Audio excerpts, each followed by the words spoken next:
Welcome to Inspired Changemakers, a podcast about all the amazing things people are doing to make the world a better place.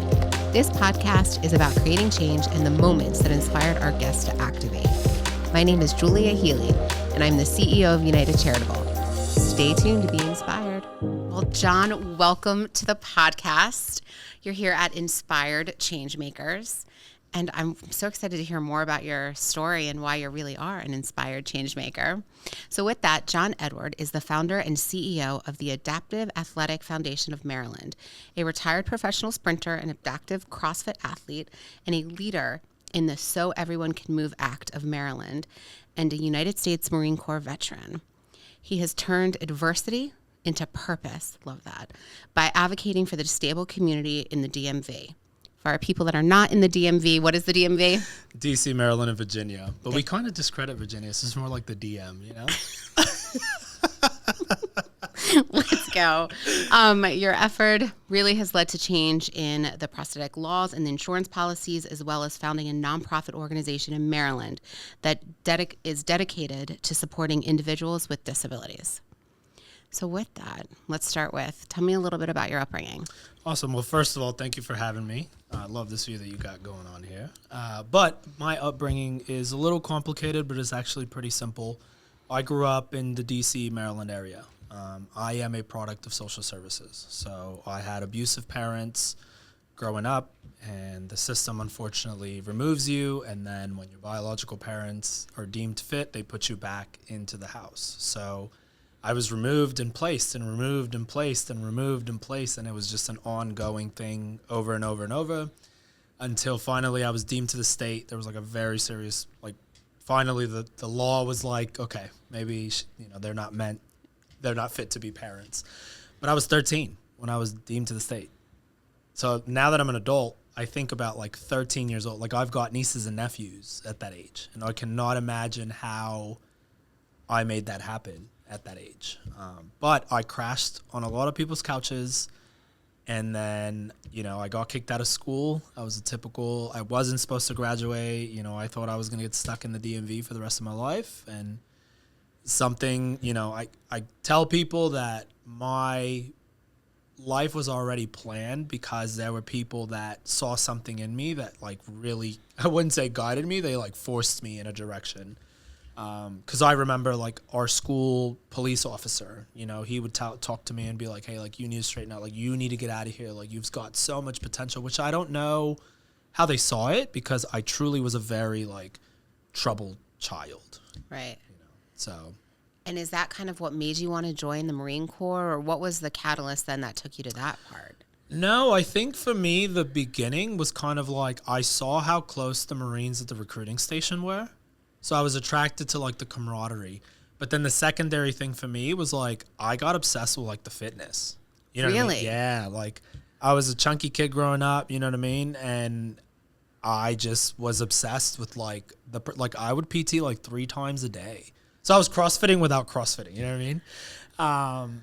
But no, I think it was just the camaraderie and what they saw in me. And then truly I just felt a voice speak in my heart and was you need to do this, or you're never going to leave this situation. And I'm telling you, it gives me chills to think about, especially moving back here, because I don't understand how I did and went through all the stuff that I did and where I'm at now. It is two polar opposites. And so tell me a little bit about your experience with the Marine Corps. It was a good 10 years. Ups and downs, like anything else. 10 years of service. Yeah, 10 years of service. Thank you for your service. Thank you. Yeah, but unfortunately, I got injured. I got into some trouble while I was in service. But now I like to use it to help people because we've got resources that the average American citizen does not. So I kind of blueprint off of that to try to help with what I'm currently doing. And so tell me a little bit about then what was really the driving force that you said, you know what, I'm not just going to go volunteer with another nonprofit that helps, because as we've discussed that there are a ton of nonprofit out there that helps disabled veterans. What made you want to start a new nonprofit and create change in the way that you saw fit? I'd like to thank United Charitable for sponsoring today's Inspired Changemakers podcast. United Charitable is a national nonprofit that focuses on guiding you on your charitable journey. Whether you like to simply streamline your giving or you like to create your own charitable initiative, United Charitable has the knowledge and resources to support you. If you'd like to learn more, check out the link in our bio.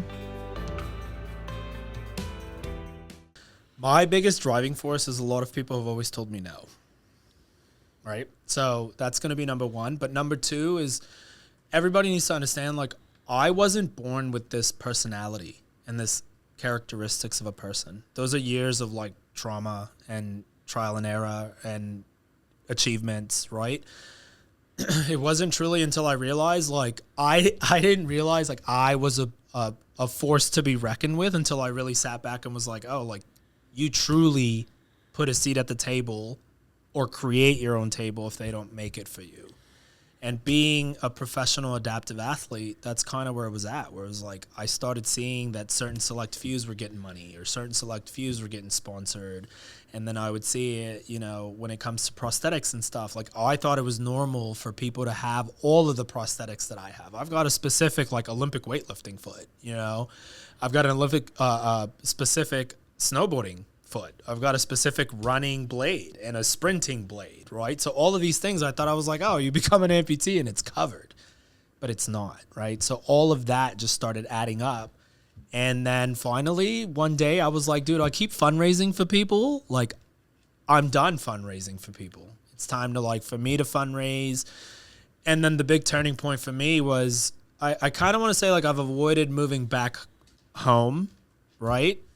But there's a lot of trauma here. Like, that's what people don't understand. I was like, my childhood was not Right. all that fine and dandy, but it wasn't until I truly found, like, my community, my church community. Like, my sister plays a big role into my life here. Her kids, James and Presley, like, those kids have been at, like, TV interviews with me. You know what I mean? But it was that turning point where I was like, you know what? I need to own the DMV. I need to own Maryland. And when I came to that, I prayed on it and I spoke to a couple of my mentors, and it was like not what I expected. You know what I mean? I kind of expected like event, like $5,000 fundraising, but it was like it exploded. It's amazing. And so tell me specifically what your nonprofit does. Okay, so what we do is there's a gap in fitness. And what you need to understand is I've been a coach for a very long time. Like 18 years old, I was a personal trainer, right? Wow. Everybody gets their certification and you're wearing Gymshark. Back then it wasn't Gymshark, right? What I've noticed in my time is I've trained with the best of the best, man. You know, Dennis Mitchell was my track coach, decathlete silver medalist. Trey Hardy was my coach. I trained in Cincinnati, you know, where all the Bengals trained, so Black Sheep, that, you know, so all of these facilities that I'm training at, I'm like, there are no adaptive coaches. There are no specific machines for an amputee. Like, luckily, I've had a couple, like Kaiser played a big role in Austin where, like, they had so much of the facility stuff that's what I used. So, number one, when I was in the nonprofit space, I realized I was like, I've got to do something that's not going to come after your funding for whether I decide to get a grant or whether I'm asking the same pool of people for money. And I was like, okay, there's already grants for, you know, if you want to go run a race as an amputee, right? There's already a nonprofit that provides you assistance for like a racing wheelchair. Right. Then I took it back to my roots and I was like, wait a minute. There's no, like, if you were to go right now to Gold's Gym down the street or whatever global gym is in this area, is there an adaptive coach there? And what I mean by adaptive coach, I don't mean you need to be the subject matter expert. You just got to have a little bit of knowledge of somebody that comes in a wheelchair. Right. That's number one. Number two, is there equipment for somebody that's missing an arm to use your gym? Or are we just charging them a membership and you're just adapting because that's just how it is? Right. That's what started it. And I was like, oh my God, you're obsessed with fitness. You're obsessed with being a coach. Let's create certified coaches and give these gyms equipment, because here's the thing. PTs, OTs, personal trainers, they're not going to go get a $2,000 certification for adaptive athletes. Right. You know what I mean? Yeah. And unfortunately, gyms, unless it's like LA Fitness, you know what I mean? Nobody's spending $5,000 on adaptive equipment, because what I've learned is a lot of people are like, well, we don't have adaptive athletes. That's the number one like thing. Well, we don't have adaptive athletes. You don't have adaptive athletes because You you don't have the equipment for them. or the knowledge. Right. So interesting too, just to really mend kind of what you started talking about how you really got into fitness. What about fitness really connected with you? I think it was masking trauma, you know?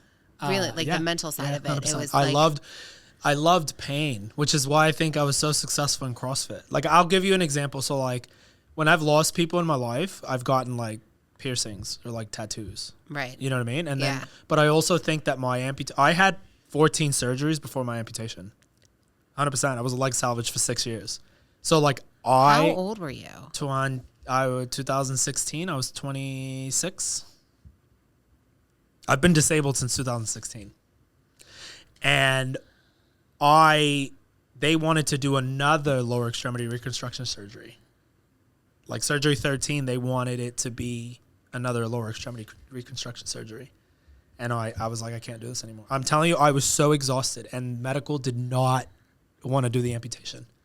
Dr. Abawi, who's testifying at our State House with me, she was the doctor that advocated for me. And till this day, she tells the story that she feels like, as a pediatric surgeon, she feels like she failed me because I got an amputation. But in reality, what people don't understand is she freed me. And I told her when she advocated for this, I said, when you see me on TV for some sort of sport, remember we had this conversation. And we just linked up like 3 months ago. And it was like, yeah, it was very emotional. And so after you then became a competitive athlete again. So I've always competed. Okay. You know what I mean? So like I tried bodybuilding, wasn't my thing. The whole mustard and no seasoning on chicken. You didn't want to oil yourself up. That was not like your... Oh, I would have done the oil. Everybody knows I'm a little bougie, you know? It was the unseasoned chicken and like the self-tan. It's like the frozen vegetables. I can't do that, you know? So I tried it for one time, you know? And then I did powerlifting. Okay. Oh, I got way too fat. And comfortable. Really? Yeah, 100%. It was like, you see the memes on social media where it's like one rep, you know, and it's like a bag of candy. Yeah. That was me, you know? Didn't like it. And then at the time, HIIT was a big thing in the military. Okay. You know what I mean? So that's kind of what's ironic is like, I've been doing CrossFit for a very long time. I just never really focused on it because like being in the military, you're required to do certain workouts and be, you know... And then after that, I found Olympic weightlifting. And man, can I tell you, just the feeling of a power clean or like when I had two legs, like a very, very heavy snatch was like, that was like, that was it. That was it. That was it. And that, like the obsession progression of that, which is what made me successful in like sprinting because like the obsession of progression in a sprint, even like 100th of a second faster, you know, like, so that's... And so was it the correlation then between you loving it so much and realized because, you know, what you've gone through in your amputee and all that stuff, that now there's so many people that don't have access to this, that you were just like, yeah, no.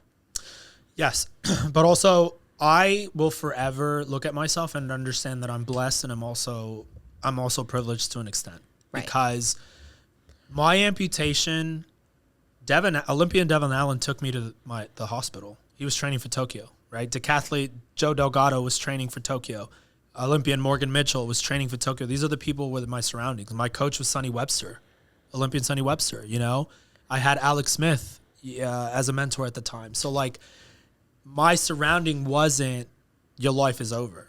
It's more so like how are we going to move forward? And when you're watching someone achieve the highest level of fitness, the highest level of competition, I was in the hospital watching trials and watching my friends make it on that U.S. team and Australia team and all of that stuff. So take that, and then the privilege of I had the best Rehab to Perform have been with me since day one, and they're like the biggest PT of the DMV. Right. Dr. Josh Funk, you know, Dr. Drew. Dr. Drew's been with me since the day that I crutched into that office, and I walk normal because they understood the importance of like working on everything before I put a prosthetic on, right? So then you move to that. It was like after that, you know, I thought I was going to compete in Olympic weightlifting, but my coach, Sonny, was like, dude, why don't you try CrossFit? And I was like, because I don't want to run. You know what I mean? Like I didn't want to run, and I was the guy like everybody. It's ironic because I used to bash CrossFit so much. So Really? Oh my God, yeah. Don't you love that? 100%. Full So circle. I've had people that I back in the day when CrossFit first started, when I used to make fun of them, like, oh, it's ironic that you're like super involved in CrossFit, you know?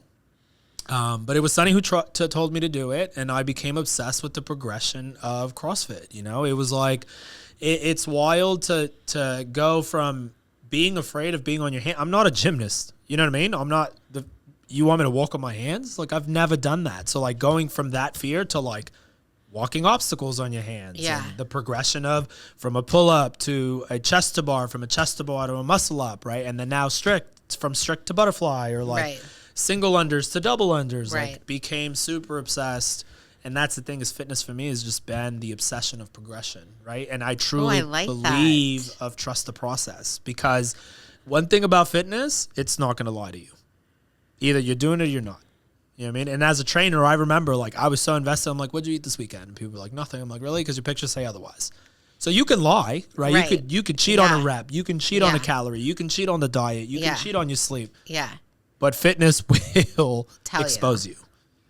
That's so interesting. So then when you really decided that you wanted to make sure that everybody that wanted a fitness journey had the access to have that fitness journey. So your nonprofit then trains trainers to go in and make sure. Trainers, coaches, PTs, OTs, anybody in the fitness industry that deals with individuals. So that's not part of like their certification? No. I would like to thank Athletes Charitable for sponsoring today's Inspired Changemakers Podcast. Athletes Charitable offers a concierge membership service that provides the tools and resources to build a legacy through service. Our athlete-led team has the first-hand experience and expertise to provide hands-on support that simplifies the entire process for athletes and entertainers to reach their social entrepreneurship goals and create lasting impact in their communities. To learn more, check out the link in the bio. Those are two, and that's the thing is like I'm trying to get into schools. Like there's no, like if you go ask a PT student, if there's like a subcategory to like adaptive fitness, right? There's not. And think of a PT that just graduated PT school and they got all this debt. Yeah, they're not paying $2,000 to get an additional certification. So philanthropy, right? In my mind, I was like, how do I get these people certified at no cost? Right. There's the motivator. Right. Don't give me the excuse. You've got to put the time. I will provide the finance for you to get it done. Right. And so how long has your nonprofit been around? A year and a half. And how many people have you certified? 45 so far. There you go. Yeah. That's absolutely amazing. Thank you. Yeah, we had a big seminar in Baltimore, 30 coaches. Yeah. So I'm trying to have 3 other seminars in DC, Maryland, and Virginia this year. That's absolutely amazing. And so what are you looking for from donors? A mixture of, I just don't want to check. You know what I mean? I want I actually want a relationship. Right. I want long-lasting relationships, and I want people that are truly invested. Because what I've noticed is like companies love Disability Awareness Month to like put somebody in a wheelchair on their poster. What about the 11 months out of the year? Right. Right? So like, what I want from donors is investment, and I want like true dedication to the disabled community, because nobody's looking for sympathy. People just want to be treated like normal human beings, right? So for me, it's more so, and building a community, I'm a big community person, right? So like, I just want to find all these disabled people and mix them. Like, I'm kind of tired of being the only amputee in every space that I go to, whether it's a CrossFit gym, whether it's a gym, whether it's a fundraiser, whether it's whatever, like. And the worst part about it is like, you would think that in like Iceland, you would stare at me because I'm an amputee, because it's not common. I don't understand why I still get stares in the United States. Like there are, at February 2024, it was recorded that there were 5.6 million amputees in America. That was last February. So imagine how many more we've added through diabetes, accident, births in just a year. 5.6 plus. And so now, do you do major events with your nonprofit? Like, what are some of the events you do? 100%. So, like I said, it just attacked me. It was like the Oreos presented us, right? And I was a brand new nonprofit. Like Oreos presented us, Commanders, Nationals, the Caps. I've got a partnership with the Caps. So, like, the cool thing for me I wish they could be more financially involved, but it's very tricky. But I think the coolest thing for me is like at these sporting events, they're like giving me space to bring disabled people. It's amazing. You know what I mean? And like my biggest thing is one of the Nationals owners is an amputee since 2018. And I've been trying to get a hold of this man, you know, because I think it would be amazing. Like how many disabled people come watch baseball, hockey, football? And that's the thing is like I'm trying to create such a normal in the DMV for like, oh, that's just another athlete. Right. Doing a 5K. You know what I mean? Just another athlete in a CrossFit gym. There's another athlete or just another human in the spaces, right? And like I said, when I realized I was a force to be reckoned with, it was like I'm very confident, but I was able-bodied for 30 years. I wasn't born this way. So I wasn't forced to shrink down. It was just amplified because now you're looking at the guy that's 6'3", 225 pounds who's missing a leg. You know, it's kind of hard to miss. When you said there was a moment that you were just like, well, I'm a force to be reckoned with. What was that moment? Like, where was that moment? Like, what led up to it? What was like here? I don't think it was a specific moment because there's a lot of self-doubt. You know what I mean? In the nonprofit space, there's I've done a lot of work, and that's kind of what's frustrating because like when I meet people that knew me 5 years ago, like you don't know. I just ran into a guy at the Merit Club in Baltimore who knew me from like 2015. And I like gave me anxiety because I was like, you literally don't know me. You know what I mean? And it wasn't a specific like, aha. It was just every time I do something, I get very emotional because it's like, you did this. Like I had a benefit gala. Dude, are you kidding me? Like 150 people and sponsors and you name it, right? Like adaptive days. Like I've had 6 adaptive days throughout the DMV, right? I've competed at local comps and it's those moments where like I'm a big believer. I'm a man of faith, man. And to me, it's those moments where it's like, I just truly, I'm like, wow, man, I get to do this for a living. So for me, I'll say this, right? My whole life I've been myself, right? So it was one point though that I did realize that I could use what I call my allotment. Like I'm a lot. Like I know I'm a lot. I want a lot. I want to change a lot. I want people to I expect a lot out of people. Yeah. And there was a moment when I realized that it was all for good and it was okay for me to want more and be more and all the things. And that was hard for me though, because a lot of the time you're like, well, somebody else can change that, or somebody that's smarter, somebody that's better, somebody else can do that. Like I don't have to put that on my shoulders. And then I realized that there's so many times that you say, well, somebody else, why not you? And that's what I loved about that right there, that you were like, well, I've done this, then I did this, and then I did this and this. Yeah. So now I'm going to really fight for the change that I want to see, and I'm going to put all of it, my energy, what you talked about, the community, how important community is in creating change. You literally got professional sports teams in the DMV to highlight your cause, not because of anything else other than your passion, your voice. It's a lot on your shoulders, man. 100%. I'm so excited for you. But I was there in December. Like, I made a promise to myself, like, after the gala, it was me time. Because for the last 7 years, it's been everybody else. Correct. You know what I mean? Yeah. Oh. And then... Do I know what you mean? 100%, yes. 100%. But no, it was the December I was there. I almost, like, gave it all up. I'm telling you, like, I took no interviews. The amount of people that wanted me, and people are going to hate me because I'm on your podcast, but like the amount of interviews and stuff, I was like, I don't want any of this. And everybody was like, what? Like when I decided to walk away from adaptive CrossFit and Paralympic track and field and the Paralympic dream, everybody's like, dude, you're still winning. Like you're still, you know, like you're still, dominating. You're the face of this and you've got sponsors. And I was just like, I don't want this anxiety anymore. Like it was just, I felt like it was too much weight. Was it not filling your cup anymore? Was it not giving you the things that it used to give you? I think there was a level of disappointment from both the community and like the sponsorship donor side of things. Yeah. But I also think it was a lot for one person to take. You get what I mean? And I had to make the decision to take from December until today for me. And in that time, it's been sleep, it's been snowboarding. It's been spending it with my niece and nephew. I'm a big Lego nerd. You know what I mean? So I build Legos. Oh my God, that's like the worst. 100%. It's an expensive Do you know habit. why? There's just not to. But do you know what I got my husband for Christmas? Legos. The Home Alone House. The home. It's like $300. Yeah. You know what for a Lego that he builds in 2 days. I don't want to hear it. You know who got me into the Legos? Khalid Kareem is an NFL player. And let me tell you something. This man buys he built the Titanic. Okay? Try keeping up with someone who's got. So, yeah, no. And then I reproduced with a man that then has 2 kids.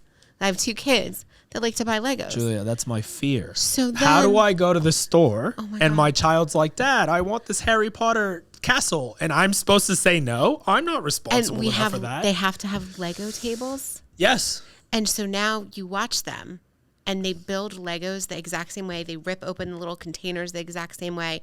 They do all the things. And I go, and I can't even do the 5-year-old Legos. Like I get it's little. I'm like, I'd rather add or subtract. Like I'd rather do flashcards. Like I'd rather do anything in the world but Lego. So it's hysterical. Wow. That was such a tangent on your whole most powerful story. Yeah. But that right there, that's what kept me going. Yeah. You know what I mean? Like things like that, like conversations, relatability, dude, everybody. And I told people, you don't have to be disabled to understand my story. The most important thing that you said there was the fact that we have to take care of ourselves. 100%. And I think as a society, especially as a nonprofit leader, to all the other nonprofit leaders that have been on my podcast, we stop taking care of ourselves because we give ourselves to the cause, right? And we stop doing the things that fill our cup. And then I think I found for me too is the older I get or the changes I'm going through, whatever, right? The things that used to fill my cup don't fill my cup anymore. And I would spend so much time feeling so much guilt about, well, why don't I enjoy that as much as I used to, right? Mm-hmm. Like me and my husband used to play golf and ski all the time. And skiing, I still wish I did more. I need to hang out with you guys because you're speaking my language. Yeah. I just spoke at the PGA show. You know what I mean? Golf is But golf, I've had to walk away because it's 5 hours and it's just not the same enjoyment I had when I wasn't a mom. Yeah. Skiing, though, that I could leave my kids forever for. And just be on an alley and just hashtag. Well, because skiing me and my husband were just joking about it's such a different sport, right? Because like golfing, you're still interacting with other people. You're waiting for other people to tee. Like, do you know what I mean? Like you're still. It's like something about putting that playlist on and just. Down. I just got back from Aspen. Listen. I went to Gay Ski Week. I'm telling you. Yeah, my sister, and my brother-in-law. Wait, did you say you went to Gay Ski Week? There's I didn't even know Aspen. that. There for real that 100%. exists. Was it amazing? Yeah. But you snowboard, not ski. Yeah, I'm rebellious. If you haven't picked that up. Yeah. But so you really then decided that it was going to be okay, and you believed in yourself enough that if you took a month off from. I didn't believe I was coming back. Yeah, I'm going to be honest with you. I'm telling you, when I was on the plane from Australia back to Maryland or wherever I was going, I was going to shut down all social media. I was going to get a 9-to-5, and I was just going to rot away on this earth as a 9-to-5er. It was too much. I don't come from the world where I went to college and played football. You know what I mean? Yeah. I didn't play peewee football. I wasn't the great of the greatest of the greatest. You know what I mean? So for me, it was very late. It came from a time where... Dude, it's still weird to me sometimes where people know who I am. The invasion of privacy can be a little bit too much for me sometimes. Wow. So I didn't think introverted or extroverted? Oh, I'm both. Okay, so you're an introverted I'm extrovert. an extrovert who likes my time. Okay. You know what I mean? Yeah. When people are like, "What are you doing this weekend?" I'm like, building Legos and hanging out with Voldemort. Yeah. Voldemort's the dog, by the way. You know what I mean? Yeah. But that's the thing is when you people as much as I do, and I am the force that brings people together. Same. And I can, you can give me an empty room and I will turn it into a party. When you have that ability and that persona and that personality, it drains you. And I helping helping people is draining. So I just didn't know if I was coming back. Then what made you? So I would say it would have to. So I got reminded that my law went into effect January 1st. Okay, so tell us about your law. So everybody can move back to Maryland. Okay. So if you were to become an amputee prior to January 1st, insurance companies were only required to provide you one prosthetic. One prosthetic. Think of shoes. You would not wear high heels to go hiking. Right. Same concept for prosthetics. Really? 100%. Every prosthetic is made for a specific thing to do. So you're telling disabled people that they're not. So if you were a runner. Yeah. And you just became an amputee and all you can think about in the hospital is like, I'm going to get back to running and that's your purpose. Insurance companies just said it's not deemed medically necessary. Your running blade's denied. 100%. Yeah, but now as of January 1st, it is required for Maryland to provide Maryland residents a secondary prosthetic for movement. And movement is universal, meaning that if yoga is your movement, that prosthetic needs to be for yoga. Yeah. Congratulations. Thank you. And so you were reminded. So I was reminded that the law went into effect, and then I realized that if I walked away, then the momentum of this law change and the nonprofit would have just died right there. But what you also need to understand is I have very healthy boundaries for this year.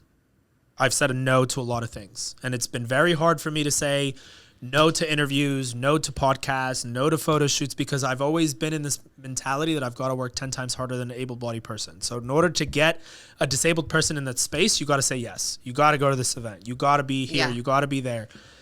This is the first interview that I've done since I was at the Down Under Championship in Wollongong, Australia. Really? Yes, because I had to put that healthy boundary. And I'm going to tell you something right now, there's no money flowing. You know what I mean? There's no money in adaptive sports. So I'm very comfortable now with saying no. Right. I don't care to go down in the history. I did what I've done in the sports world. If God takes that away from me tomorrow, then you become John the human and then CEO of said nonprofit. Right. You know what I mean? Yeah.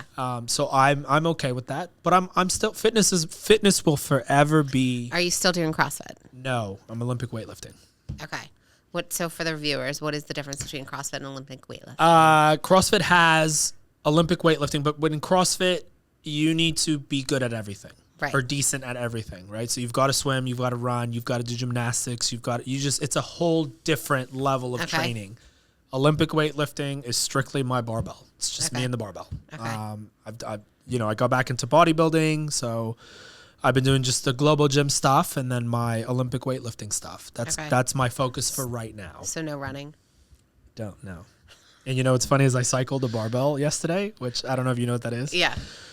I was out of breath and I texted my best friend and I was so disappointed because let me tell you something, in CrossFit shape, in Olympic weightlifting shape, I look great and I'm strong, but your boy was out of breath.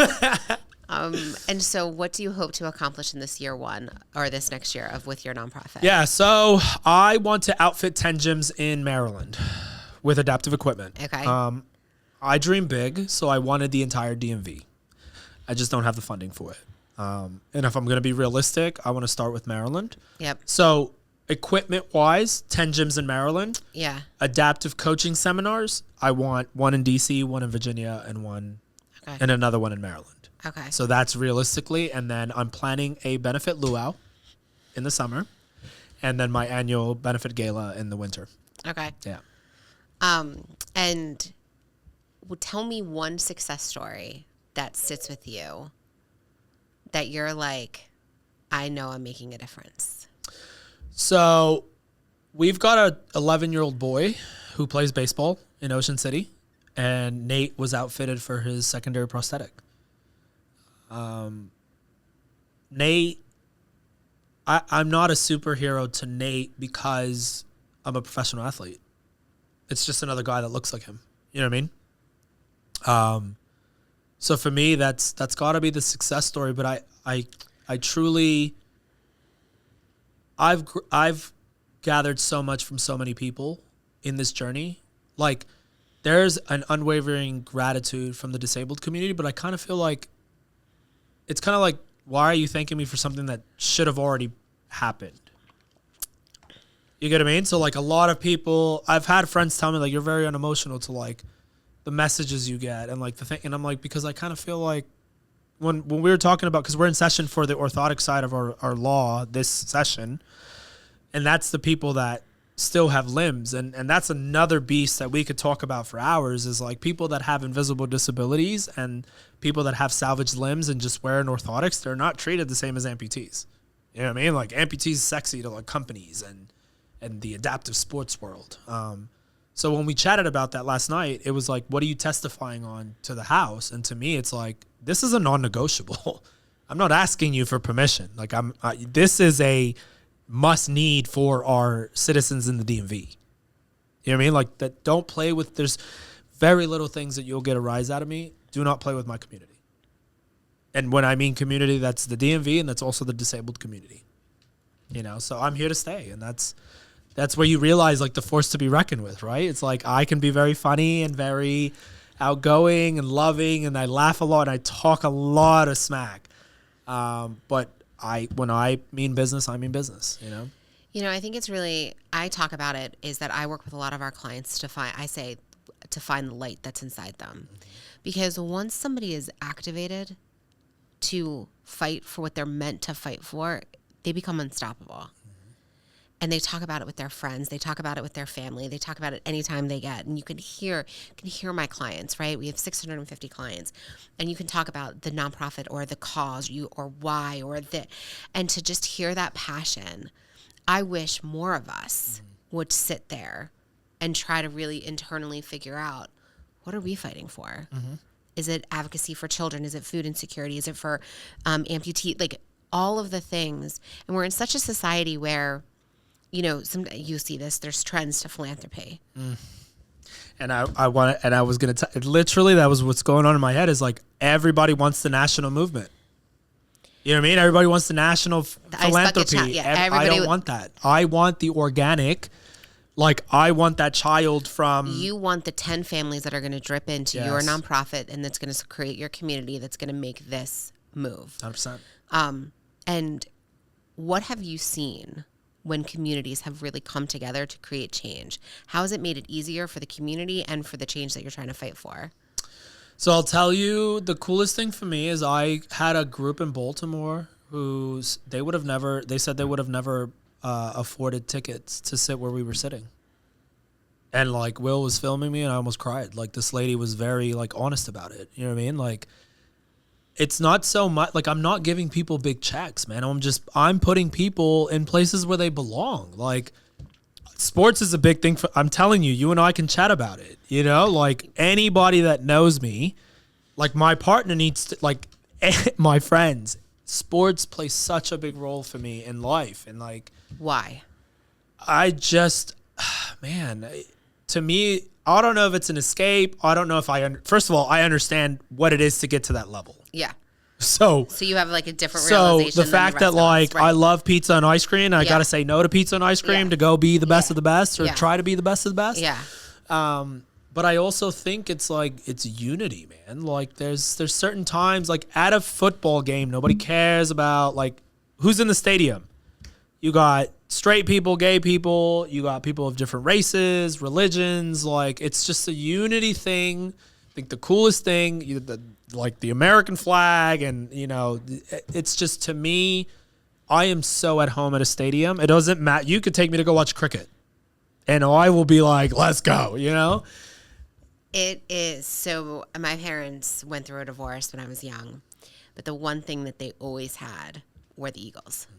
Or any Philly sports, let's be honest. I mean, yeah. Shameless plug into the Eagles going to the Super Bowl. Go Commanders. And it was the one time, though, that my parents would definitely EAGLES Eagle. Like, I knew what they were going to say. I knew what we were going to talk about. I knew that we both hated Troy Aikman. Like, I knew. Not my boy Trey. No. Like, I knew. And I knew I was going to be in a community of people that if I, like, prime example, me and my friends used to go just to tailgate with people and have people feed us because we were in college. You know what I mean? Like, and we weren't prepared for life or anything. We had just enough money to get into the game. Do you know what I mean? We didn't have money to buy food with it. What that sports community, you'll always be accepted. Like it's exactly what you're talking about. This feeling of, and then the feeling of it. I was just talking about this with actually another professional athlete. The pride, seeing that athlete put on my jersey, like how prideful Brian Dawkin was to be in that Eagles jersey and to be one of us. Like, it's just something that it's that unity that you're talking about. It's incredible. It is just so, it makes you feel like you're safe. It makes you feel like anything can happen. It makes you feel at times that you're like the man, you know what I mean? Like, I don't feel like the man after the loss, but I think the Commanders had a great season. But no, and I think the second thing for me is I didn't have this as a child, man. right. Oh, I didn't get to go, and I envy like a lot of parents that are like what you're speaking. Yeah. Like you had that. Yeah. So for me, it's like even skiing and snowboarding. Like I've got a very emotional tie to the mountains because my best friend used to snowboard and he committed suicide, right? So sorry. But that keeps me close. But also for me, it's also what we talked about. It's like that alone time, but also I didn't have that as a child. So I think that I've gravitated. The things that I do now Right. are the things that I never had as a child. Right. Right. So it's things that I want to engrave in the children that whether I adopt or have them, right? Like listen, my kids better bring it because when I tell you, just wait, you say that. Okay. You say that. You say that. They better and then bring it. And you have somebody that's into horseback riding. Which Don't tell me that because my biggest fear is like I adopt 4 kids and none of them want to be athletes, and I've got to learn how to paint or something, Yeah. No,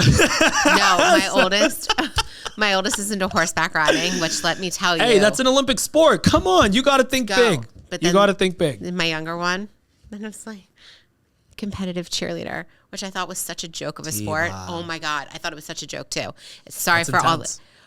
So intense. The conditioning workout that they have to do. Intense. And they both do Taekwondo. Yep. And it's hysterical because you see the conditioning workout for Taekwondo and then for cheer and you're like, oh my God, why is she running too much? Like, it's like. When I learned that? My friend is the first female ref in Australia for rugby. And she was telling me that she was giving me a layout of the refs' workouts.